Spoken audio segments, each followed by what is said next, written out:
one-armed bandit. I ain't stopping to start, and I ain't doing all that. Let's get to it. Like, comment, subscribe.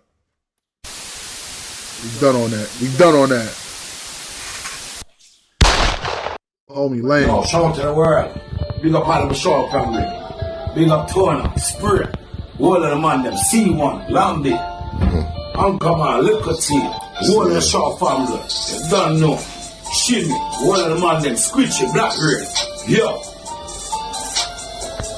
Oh well, you wanna be like me? Oh well, you wanna be like me? Oh well, you wanna be like me? Oh well, you wanna be like me? Bommy niggas, you don't bommy niggas. Bommy niggas, you don't bommy niggas. Bommy niggas, you ain't got beat. Bommy niggas, you ain't got juice. Bommy niggas, you ain't got heat. Bommy niggas, you don't bommy niggas. Oh well, you wanna be like me? Oh well, you wanna be like me? Everything in this video is documented in the public domain. The videos, images, and documents relating to solved and unsolved murders. In this video, I'll briefly discuss other individuals and groups to add further context to the story. This is the story of the one-armed bandit, Ricky Sweeney, aka Diany, whose presence was well feared in the borough of Brent and caused havoc on the streets of northwest London. This is the tale of one of northwest London's most dangerous gang members. During the 1990s, there was a group that was referred to as the Kickoff Head Crew. They were a music group that performed in nightclubs and had block parties held throughout the borough of Brent. However, despite partaking in music, a lot of them were also gang members. Unfortunately, a lot of members throughout the 90s would go on to lose their lives due to horrendous circumstances due to the streets by either Yardies or other British-born gang members. I won't be highlighting too much detail, only some events. Some prominent members who passed away due to horrible circumstances were individuals such as Rudy King, who lost his life in 1993 while staying over in New York City and was killed by a group of Yardies allegedly for drugs and money. Members such as Gappy would lose his life in 1995 and Meshach in 1997. Buds, another beloved member, would lose his life in 1999 by a group of Yardies robbing him for his ring and shooting him in the head at point-blank range. In 2013, Shinehead would lose his life in the Luton area. But I'll get back to him later on throughout this video. Rudy, who also went by another street name called Taz, is the older brother of Diany. Rudy was a known figure from the northwest London area. He and his brother resided in the Kingsbury area, but later he would move to the Stonebridge Park estate where he would do youth work with the kids. He was a known dealer and would always move with other dealers residing in the St. Raphael's estate in the Neasden area. Rudy had ongoing tensions with members of the Kickoff Head Crew, but it was mainly due to his ongoing tension with prominent member Meshach Walsh. Both Meshach and Rudy knew each other from a young age and growing up didn't get along. Because of this, members belonging to the Kickoff Head Crew would give Rudy a hard time until war. One day, Rudy decided to take matters into his own hands. One night in the borough of Hackney, both Meshach and his brother Leon were about to enter the Trends nightclub. However, just before entering the venue, they were gunned down. Leon survived, however. His brother Meshach subsequently died from the gunshot wounds. Rudy was the trigger man. Despite members of the public knowing who carried out the murder and attempted murder, people didn't cooperate with the police. However, despite Rudy being a wanted man, he was still living carefree throughout the borough of Brent.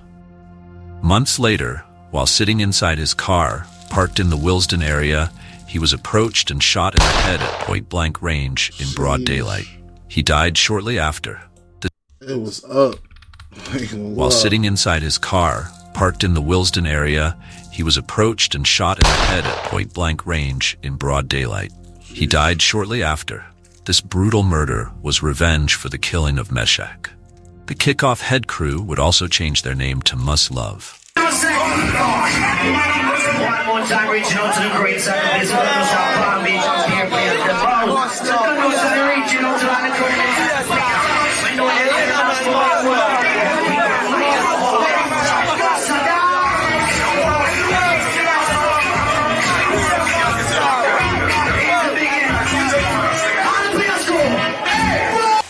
Diony, after finding out about the death of his older brother, transitioned into a life of crime overnight and began warring with the Kickoff head crew.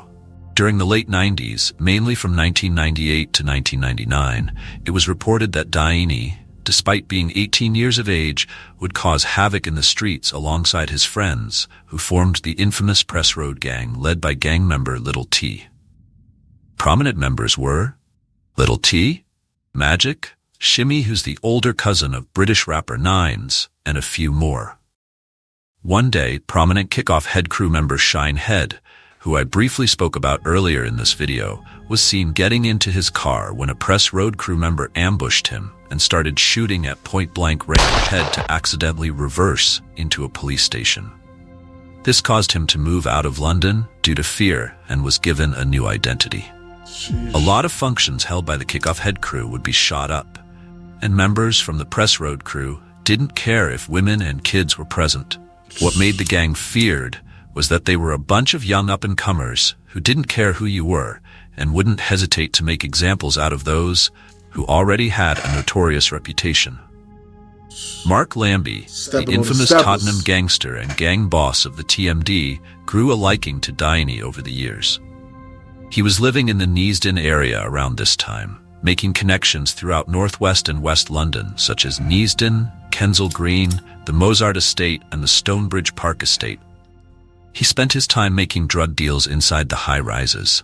This was during one of London, England's most dangerous gang wars, TMD versus London Fields, which saw the deaths of many individuals from both gangs.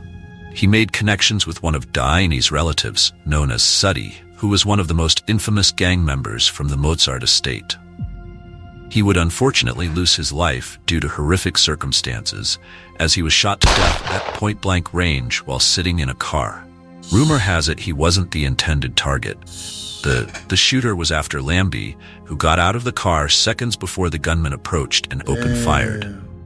In 1998, Harlesden was titled the gun capital of London, and this was the same year Metropolitan Police created a new task force known as Operation Trident.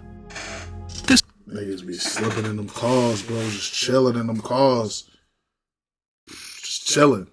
Yeah, I don't be chilling. I be moving when I'm in the car. I don't sit still in the whip. Cause you trapped. You trapped type shit. I don't fuck that. Yeah, bro.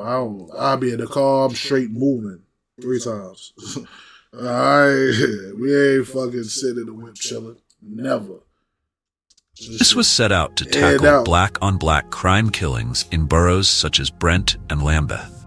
However, the police wouldn't have as much luck during the first few years, due to many witnesses being scared to come forth and having a great distrust for the police due to discrimination. Harlesden had way too many gun-related incidences and unsolved murders, with any youths obtaining firearms and purposely calling themselves Yardies as a form of intimidation, despite being British-born. In 1999, Marcus Charles, who was good friends with Diony, was a known dealer and had been given a drug line by a prominent individual from the Kingsbury area by the name of Fat J. He and his brother, Dada Mills, orchestrated a drug ring in the Graham Park estate and were known to be serious moneymakers. Because of this, Marcus was confronted in the Church End estate by a well-feared gangster called Bobby. Now, despite coming from the Harlesden area, he was the most prominent figure in the estate, and it was even rumored that guys such as Mark Lambi even feared him. Bobby demanded that Marcus give up his drug line. After refusing, Bobby shot him dead in a fit of rage and took his drug line off him. This isn't worth it. Yeah, give me the line. No, bombed him. Took the line anyway. Nigga gonna take it regardless. Give it up. Get it back. You feel me? What's the point of saying no if a nigga gonna dome you and take it anyway? selfish, brutal act of violence spread like wildfire and didn't take long for immediate retaliation to arise. This sparked immediate tit-for-tats. Get that shit back. Despite Bobby being a wanted man for the murder of Marcus, he would still casually be in the streets, mainly both Harlesden and Willesden drug dealing. One day, Bobby got into a taxi, and while sitting inside on Harlesden High Road, Press Road crew pulled up. They stopped the taxi from driving off. Both gunman and Bobby had gotten into a heated argument in front of hundreds of bystanders in broad daylight. This quickly escalated into Bobby being shot numerous times in a hail of bullets on a busy high road. Sheesh. This gangland execution sparked major operational Trident campaigns because it happened in such a crowded public place. After the murder of Bobby, the Press Road crew became one of the most feared gangs in the streets of northwest London. Members from the Press Road crew would do favors for Mark Lambi. It was alleged that he helped the shooters. Where J Bands at? This J Bands Diney would become one of Mark Lambi's top soldiers. In the year 2000, Afa, who was a well-known dealer residing in the Harlesden area and well-beloved in the church and estate, was shot dead 6 times in the back of his head, with his body being dumped in the river, floating face down. Bees, niggas threw him in the lake. Damn, son. 6 times in the back of the head, threw him in the fucking river. Times in the back of his head, with his body being dumped in the river, floating face down. Mad. Police didn't find the body until the following day. It was alleged that members of the Press Road crew, including Diney, were the culprits. They were even arrested for it. However, due to insufficient evidence, they weren't found guilty, and his murder remains unsolved to this day. The following year, 2001, Mark Lambi, alongside members of the TMD, including Diney, kidnapped 2 Yardie drug dealers in the Broadwater Farm estate and demanded money. They all tortured them numerous times and went as far as to kidnap and torture innocent people for money. The police would later catch up with all the gang members, and they would later be charged for both drug possession and kidnapping. Mark Lambi's story mirrors the story of the rise of violent street crime in the UK. He began as a small-time drug dealer. At the tender age of 21, he became head of the Tottenham Mandem crew, a violent gang of drug dealers. Oh, this definitely J Band's hood. That's when he came to the attention of Detective Chief Inspector We gotta be looking out, man. We might see J Band's in one of these shits. J Band's was the Mandem. All these niggas look like J Band's. This nigga, the scariest looking one.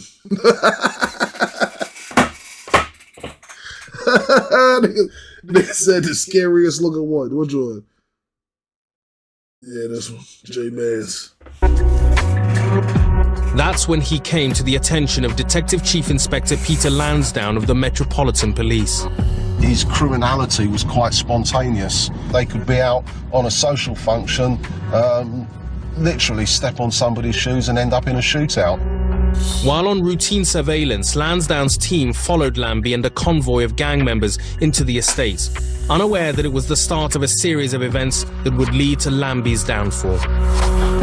In the early evening, it's getting dark. It's very difficult for the surveillance officers to actually see what's going on.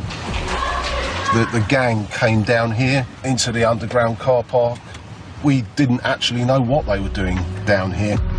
Robbing other drug dealers was a classic Yardie tactic. Now, Lambi, a British-born criminal, was about to use that same tactic on 2 Yardie drug dealers. That's how you do These it. 2 fellas turned up here in a nice blue Mazda sports car and were set upon by a gang. Approximately 10 people, mainly armed with handguns, jumped out, beat them, assaulted them and put them in the boots of 2 of the cars. Hammer that was used to hammer the toes of one of the victims. One had a kettle of boiling water poured over his genitals, and another one was ironed with an electric. Sheesh! All that! I felt that form. Hammer that was used to hammer the toes of one of the victims. One had a kettle of boiling water poured over his genitals, and another one was ironed with an electric iron. You can see some of the blood on the bottom of the radiator there. It was everyday business for Lambi. It was extortion, drugs money, stealing cash from individuals. Lambi and his gang began to target innocent victims. They forced their way into the address and ransacked it. They attacked the 2 girls who lived there. Their children were tied up with gaffer tape, laid on the floor and basically stripped of their possessions of watches and jewellery. The gang lost control at this point. They were attacking people like a pack of hyenas. Within seconds, I'd Them niggas was popped and panicking. Them niggas was PP, popped and panicking. Them niggas start robbing everybody. But you know, the news don't be knowing shit, though. You feel me? Them niggas probably had drops on them shits. Some shit up in there. Niggas going in there and they talk about they civilians. They civilians and shit. Them niggas don't be knowing what the fuck they talk about. Random people. Yeah, they ain't random, nigga. We got the drop. We got the drop, nigga. They ain't random. Fuck is you talking about? That wasn't random. Yeah, they had jewelry in there, nigga. We knew where we was going. We knew what the fuck we were doing. At this point, they were attacking people like a pack of hyenas. Within seconds, I'd resurrected the whole operation and we'd scrambled out to try and find Lambi and his associates somewhere in the Tottenham area.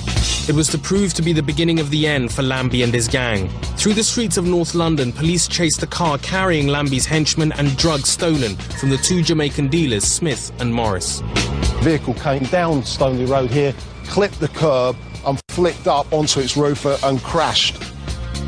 And a quarter of a kilo of heroin fell from the vehicle and burst across the road. Lambi started phoning Morris and Smith and made demands to the effect that a quarter of a kilo of heroin had been recovered by the police and Morris and Smith owed him £5,000 in lieu of that drugs, and that if they didn't come up with the money that they or their family would be killed. With Lambi's gang behind bars, police soon swooped on Lambi himself. Lambi was sentenced to 12 years for kidnap and torture. But that's not the end of the story for Broadwater Farm and innocent. Before Diney was arrested, he had an unfortunate motorbike incident that caused one of his arms to be permanently paralyzed, thus giving the name the One-Arm Bandit. While in jail, Diney's ex-girlfriend, Sophia Lewis, who already knew about the brutal murder he committed by killing rival Bobby in 1999, wanted to get back at him due to a breakup. She agreed to testify against Diney in exchange for her father to be released from jail. Members of the press road crew had been informed that Sophia was willing to testify against him, so they tried to bribe her. After numerous failed attempts to bribe her with money, members of the press road crew conspired in a plot to have her murdered. One day, Little T drove Sophia to the Stonebridge. This is why niggas gotta chill with the pillow talking, bro. Yeah, bro, you can't be pillow talking, bro. Nah, my nigga. Nah, that's his fault. This is all his fault. Because there's no reason she shouldn't even know he called her homie. There's no reason why she should even know. There's no reason why. Niggas be boasting them. Yeah, and they out trying to be tougher for their bitch. Yo. Yeah, she trying to free her pops up. Yeah, my pops doing something. Hold on. Pops, I got you. Park Estate. Pops a sucker too. Pops a sucker too. Yeah, on my mama. Fuck it. Let's get to that. Fuck it. Let's get to that. Pops a sucker. Yeah, Pops ain't stopper. He's a sucker. I don't want to hear it. Fuck Pops. Fuck dude. And told Fuck her to OG. walk through an alleyway. Sophia wasn't aware of what would happen next, but as she walked through the dark alley, Shimmy opened fire, hitting her all over her body, in the face, chest, and back. As Sophia fell to the ground, she almost met her demise until the gun exploded in Shimmy's hand. Miraculously, Sophia survived and was taken to the hospital, and instead of being traumatized and not going to court, she continued to testify and help convict Diney, including members of the press road crew who tried to kill her. She was named as Britain's bravest woman. Diney, oh my God.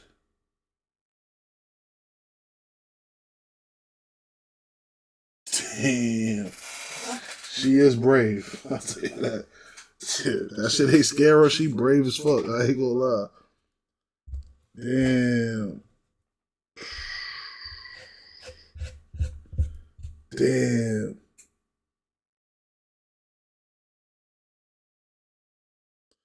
She still went to court. She still went to court. Niggas boomed her up. She still went to court. That's why I say, listen, I don't really judge females when they tell. I judge them. I don't fuck with them when they tell. I don't fuck with no rap bitches either. Yeah, I keep it 100. I don't fuck with no rap bitches either. But I get it. I understand. I know they gonna tell. This is why you never tell them shit.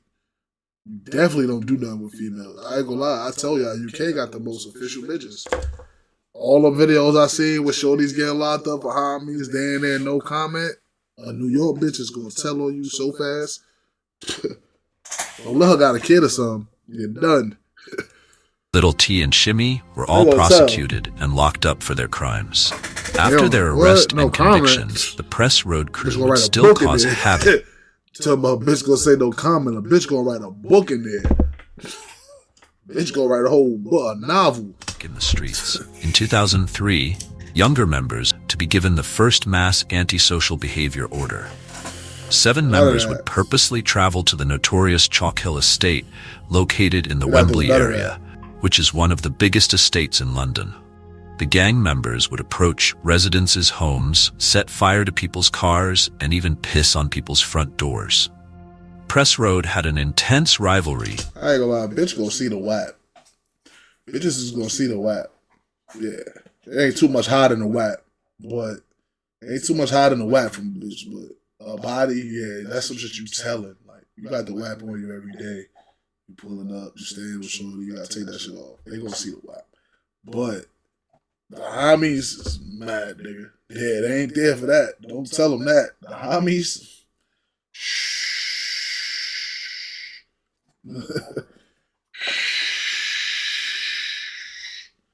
Don't say nothing. With the Chalk Hill Boys, led by gang leader Peanut. Yeah, I get it. Yeah, I get it. They would also go on to shit, when you got smoke, nigga, you better have that shit every day. Have an intense rivalry with the South Kilburn gang, led by gang leader MG. What that, Justo? Despite being one of the smallest gangs in the Northwest, they were one of the most feared and dangerous during the 90s and 2000s. This is the tale of the one-armed bandit. Be like me? Oh well, you wanna be like me? Oh well, you wanna be like me?